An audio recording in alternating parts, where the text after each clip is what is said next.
It's the Slam Dunk.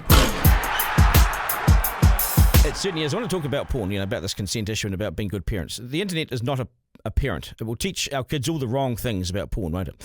We must step up, and we've just heard this morning about men stepping up. And to our fathers out there, we've got to talk to our boys. I'm not lecturing you about this. I've got to do this too. I'm the same as you. We're in the same corner. Got to talk about consent and no meaning no, and treating women with respect. Copying porn scenes online is not how people live their lives.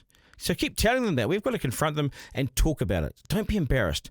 Now, according to the chief censor, Mr. Shanks, 1 in 4 young people in New Zealand first saw porn by the age of 12. 3 out of 4 have seen it by 17, and that figure now may well be out of date. Most young people were not seeking out pornography when they first saw it. So they weren't searching for it, but it came their way. It found them. What else in society finds young kids like pornography? How did it become like this? It's thought up to 20% of teenagers view porn either monthly, weekly or daily. 20%. Boys and girls view porn. Boys seek it out earlier. What do young people see in porn? Now, the chief censor says what young people told him is sobering. Romance or affection is absent.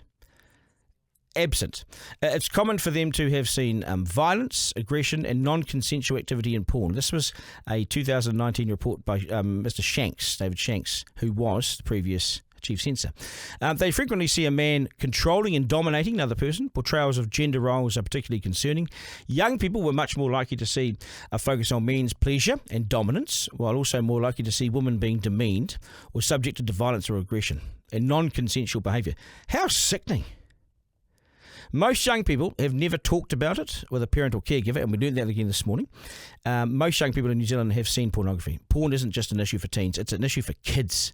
So we're going to step up and step into the conversation with our kids. It's so bloody crucial to get right. Blokes, and I'm talking to you here, we've got to talk to our boys and rinse and repeat so we don't produce misogynistic meatheads and set them loose into the real world. This is our job as dads. It's one of our main jobs.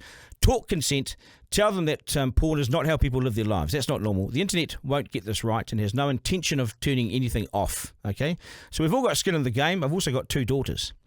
Okay? And how they are treated is the ultimate end game in all this, I suppose. But the size of the task is gigantic. But if we all do our bit, then society surely will get that just a little bit better. Duncan Garner.